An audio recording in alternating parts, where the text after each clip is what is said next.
Hello friends, स्वागत है आपका इस यूट्यूब चैनल पर। दोस्तों, आज की इस वीडियो में बात करने जा रहे हैं चिरंजीवी स्वास्थ्य बीमा योजना के बारे में, जो कि राजस्थान सरकार की एक फ्लैगशिप स्कीम है। इस योजना का पूरा नाम है मुख्यमंत्री चिरंजीवी स्वास्थ्य बीमा योजना, जो कि राजस्थान स्टेट के लोगों को यूनिवर्सल हेल्थ कवरेज देने के उद्देश्य से बनाई गई है।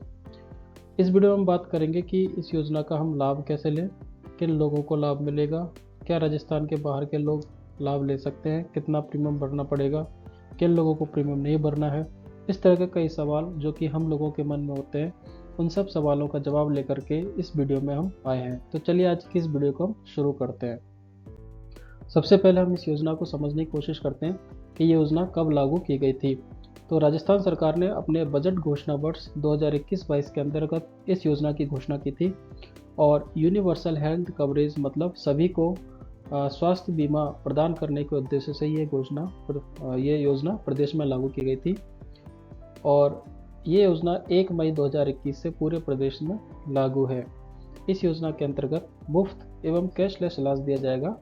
मुफ्त मतलब आपको किसी भी प्रकार के इलाज का कोई फीस आपसे नहीं ली जाएगी, और कैशलेस का मतलब है कि इलाज के समय आपको कोई भी पैसा हॉस्पिटल के अंदर जमा नहीं करना है। एक कंडीशन होती है रिफंड की। रिफंड के अंतर्गत क्या होता है कि आपको पहले पैसा जमा कराना पड़ता है, लेकिन बाद में आप उसके बिल का क्लेम कर सकते हैं। आप बिल दिखा करके उस राशि का क्लेम कर सकते हैं। तो इस प्रक्रिया में जो परेशानी है वो मरीज को होती थी। इस परेशानी से मरीज को छुटकारा दिलाने के लिए कैशलेस स्कीम गवर्नमेंट लेकर के आई है। मतलब आपको इलाज के टाइम पर पैसा कराने की ज़रूरत नहीं है।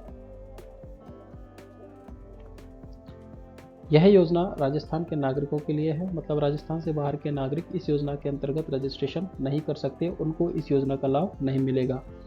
और राजस्थान राज्य के नागरिकों की पहचान किसके आधार पर की जाएगी? जन आधार कार्ड के आधार पर, जो कि राजस्थान राज्य के नागरिकों को राजस्थान सरकार द्वारा उपलब्ध कराया जाता है। मतलब जिनका जन आधार कार्ड बना हुआ है उनको ही इस योजना में लाभ मिल सकता है और वो ही इस योजना में रजिस्ट्रेशन कर सकते हैं।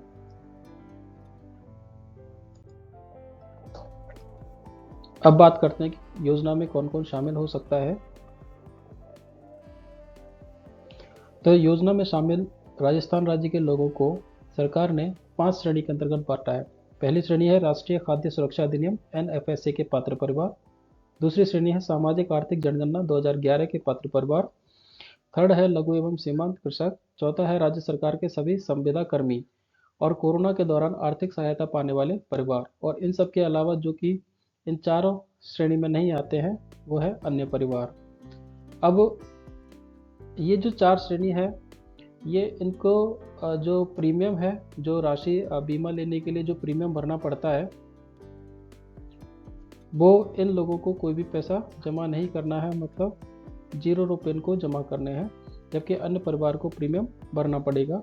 वो कितना भरना पड़ेगा वो हम आगे देखेंगे।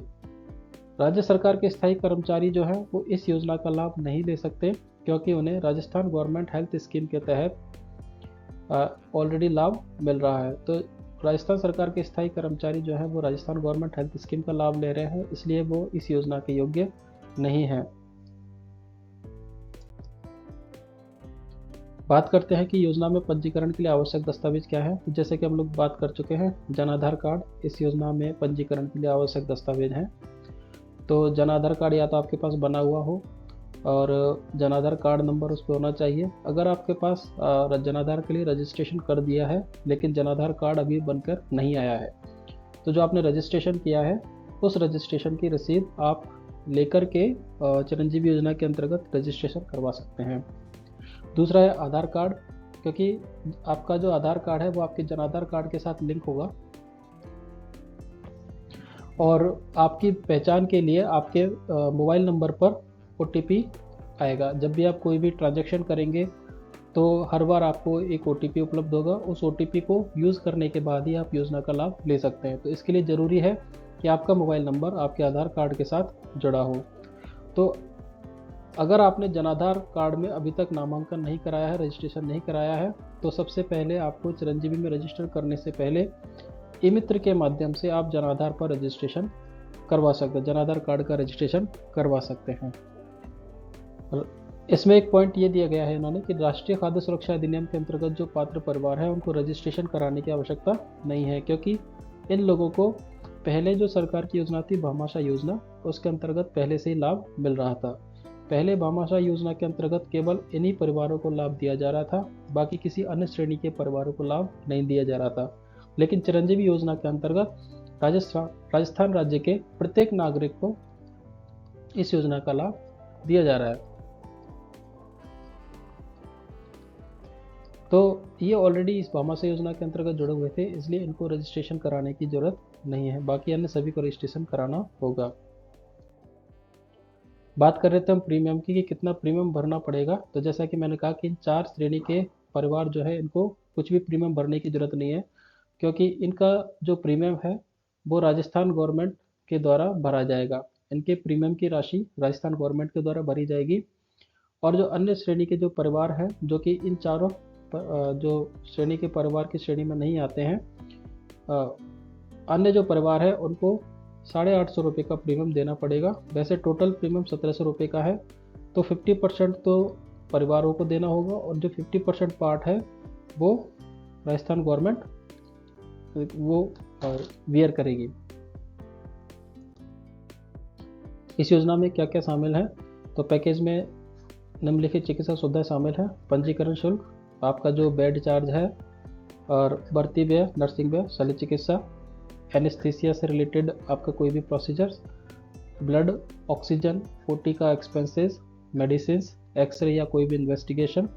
इसके अलावा कोई भी प्रोडक्ट जो कि हॉस्पिटल के स्टाफ द्वारा यूज़ किया जाता है ताकि इन्फेक्शन को रोका जा सके, तो उन एक्सेसरीज पर होने वाले खर्चे को भी इस योजना के अंतर्गत शामिल किया गया है।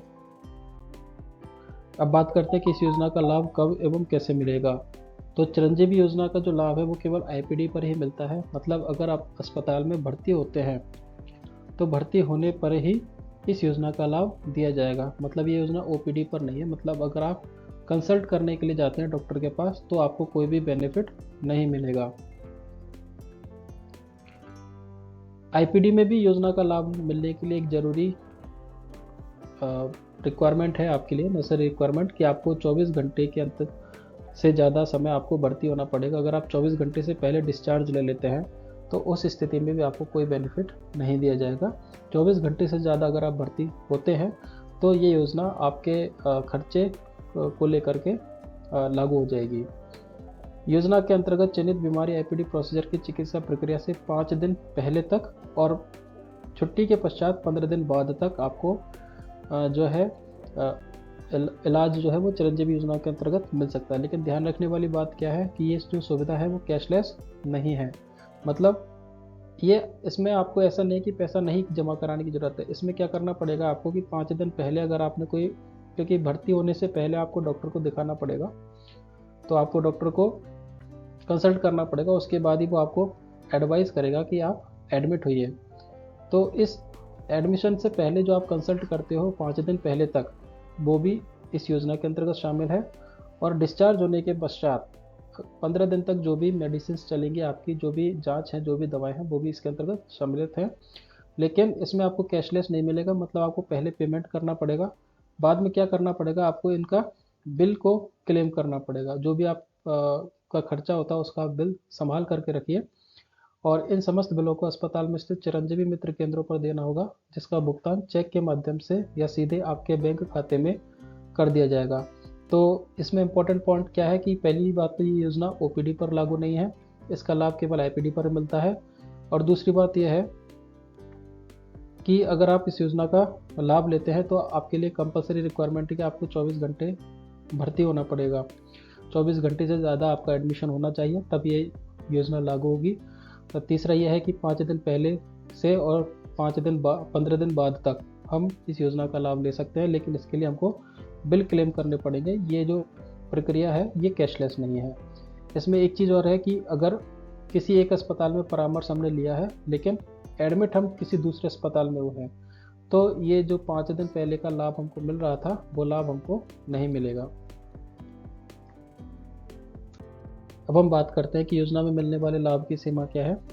तो बजट घोषणा 2022-23 में इस कवरेज को 5 लाख से बढ़ाकर 10 लाख रुपए तक कर दिया गया था।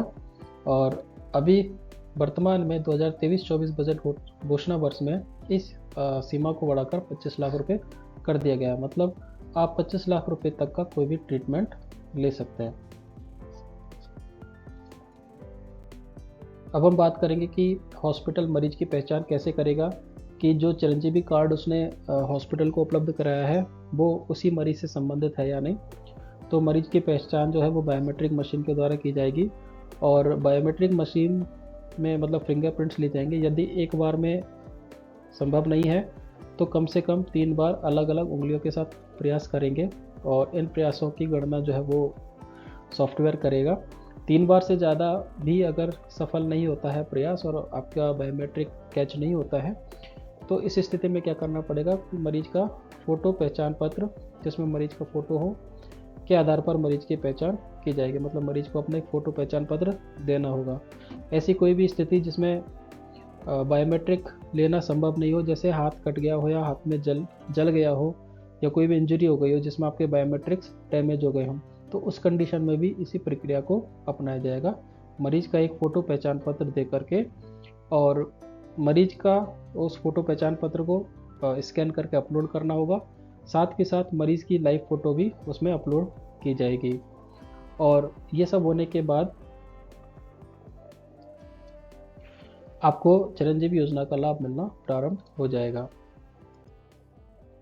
एक परिवार में कितने लोगों को एवं कितनी बार लाभ मिलेगा, तो लाभ की कोई सीमा नहीं है। बस आपकी जो राशि है, जैसे वर्तमान में इसको 25 लाख रुपए कर दिया गया है, तो जब तक आपके अकाउंट में, आपके वॉलेट में 25 लाख रुपए खर्च नहीं होते हैं, तब तक आप इस योजना का कितनी बार भी लाभ ले सकते हैं।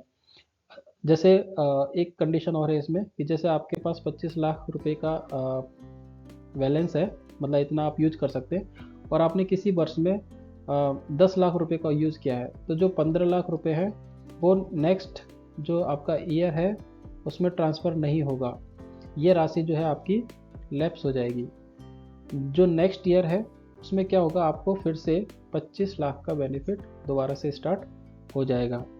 तो यदि ये राशि शेष रह जाती है तो अगली बार ट्रांसफ़र नहीं की जाएगी, अगले वर्ष नए सिरे से तय राशि का बीमा कवर प्रदान किया जाएगा। एक साल में कितनी बार इलाज लिया जा सकता है, तो इसकी कोई लिमिटेशन नहीं है कि इतनी बार ही आपको इलाज लेना है। ये इलाज कब तक चलेगा, जब तक कि आपकी ये जो राशि है वो समाप्त नहीं हो जाती। अगर ये राशि आपकी समाप्त हो जाती है तो फिर आपको खुद के खर्चे पर इलाज लेना होगा। तो दोस्तों, आज की वीडियो में इतना ही। बने रहिए हमारे साथ ताकि इस तरह की जानकारी आपको उपलब्ध कराई जा सके। धन्यवाद।